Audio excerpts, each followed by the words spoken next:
संयम, सदाचार, तत्परता, गुरु भक्ति, ये शिष्य में सद्गुण चाहिए। और श्रोत्रिय, ब्रह्मनिष्ठ, करुणा और अहेतु की कृपा बरसाने का भाव गुरु में होना चाहिए।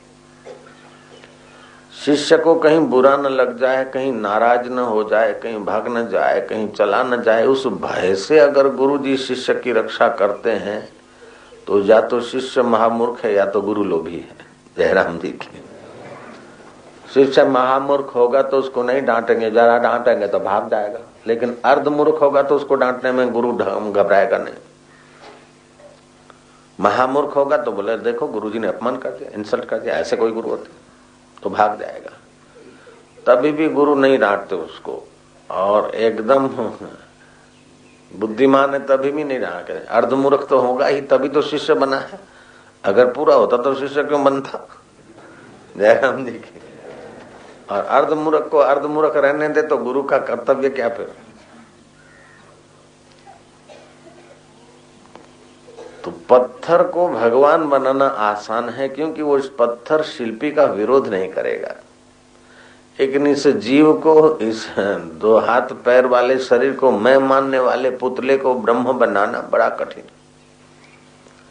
पहले तो उसकी श्रद्धा नहीं होगी, और श्रद्धा होगी तो ऊपर ऊपर से थोड़ा फायदा उठा के चलो, गुरु जी को मन से ही मान लिए, क्योंकि प्रैक्टिकली मानेंगे तो जिम्मेदारी आ जाती। मन से ही मान के गाड़ी चलाऊंगा, और फिर कभी भाग्य जोर करेगा तो गुरु को ऑफिशियली मानना शुरू करेगा, दीक्षित होगा।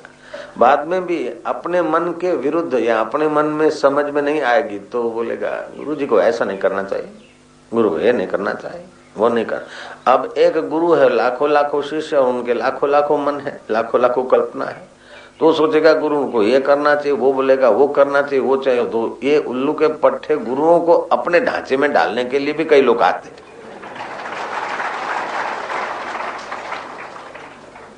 उन सब को सहते हुए और दबाते हुए और घुमाते हुए जो अपने पथ पर जाता है और लाखों को ले जाता है, ये कोई साधारण व्यक्ति का काम नहीं है। हाँ, सबकी करना और गली अपनी न भूलना और अपने आप में डटे रहना, ये कोई मजाक की बात नहीं है। करोड़ों करोड़ों व्यापारी मिल जाएंगे, करोड़ों करोड़ों ऑफिसर मिल जाएंगे, लाखों लाखों पंडित मिल जाएंगे, विद्वान मिल जाएंगे, सैकड़ों और हजारों गुरु मिल जाएंगे, लेकिन सदगुरु तो कभी कभी कहीं कहीं कबार कबार मिलता है। सतगुरु मेरा सुरमा करे शब्द की चोट, मारे गोला प्रेम का हरे भरम की कोट। शिष्य देह में खड़ा है, जगत की सत्यता में खड़ा है, मेरे तेरे में खड़ा है। और कोई शिष्य नरक से आया है तो कोई स्वर्ग से आया है। शिष्यों में भी डिफरेंट माइंड के होते हैं। ऐसा नहीं कि चलो हमारा एक गुरु है तो सब शिष्य एक हो जाएंगे, नहीं होंगे। उनका आपसी मतभेद रहेगा, मति में मतांतर रहेगा। घर के 5-6 मेंबर हैं, उनमें भी 2-2 पार्टी हो जाती, 3-3 मत हो जाते हैं। 6 मेंबर में 3-4-5 मत हो सकते हैं। तो लाखों लाखों शिष्य में भी तो मतांतर, उन सबको साथ लिए हुए चलना, एक ही दौर में बांधना, उनके हृदय का कितना आत्मबल, आत्म सामर्थ्य और करुणा का कितना चिगम होगा, तब वो बंधे रहे होंगे। स्नेह की कितनी मजबूत रज्जू होगी जो लाखों लाखों शिष्यों के हृदय को बांधकर गुरु जी यात्रा करवा रहे हैं। 2-3 बच्चे के माँ बाप बच्चों से परेशान हो जाते और पिटाई कर देते, अरे मैं तो तंग आ गया इससे, तो मर जा, खाना करो। और वो बच्चे ऐसे कि जरा आंख दिखाओ तो चुप हो जाएं, अथवा तो सीटी बजाए, ऐसे बच्चे होते। और ये बच्चे सीटी भी नहीं बजे तो आंखें दिखाएं, ऐसे बच्चे दुनिया को नचाकर सारे जगह पर टेस्ट कर करा के फिर आए हुए। और उन पट्टों को साधना और स्नेह की रस्सी में, रज्जू में बांध कर चलते रहना, ये कोई साधारण आदमी का काम नहीं है।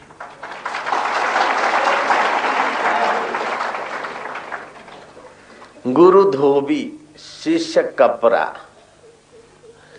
साबुन सर्जनहार, सूरत शिला पर बैठ के निकले मैल अपार। जन्म जन्मांतर के अपने अपने मैल हम लोगों के हैं।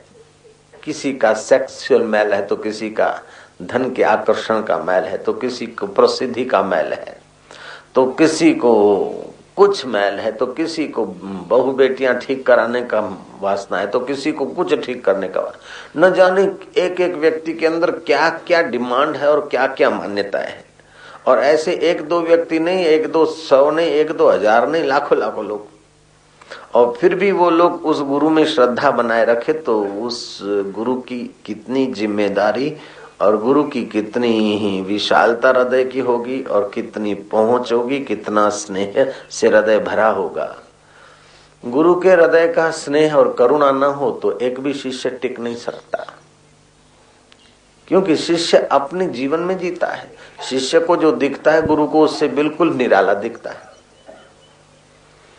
फिर भी गुरु शिष्य का नाता जो बना रहता है उसमें केवल शिष्य का समर्पण और गुरु की करुणा, ये दो तारों का रज्जू है, रस्सी है। शिष्य की श्रद्धा और गुरु की करुणा, इस डोरी से गुरु शिष्य का नाता चलता रहता है। नहीं तो शिष्य को जगत सत्य दिखता है, देह मैं दिखता हूं, भगवान कहीं दिखता है। और गुरु के देह मिथ्या लगता है, जगत मिथ्या लगता है और भगवान अपने से कतई दूर नहीं दिखता। तो दोनों तो एंटी है। जयराम जी के गुरु का अनुभव और शिष्य का अनुभव दोनों पूर्व पश्चिम है।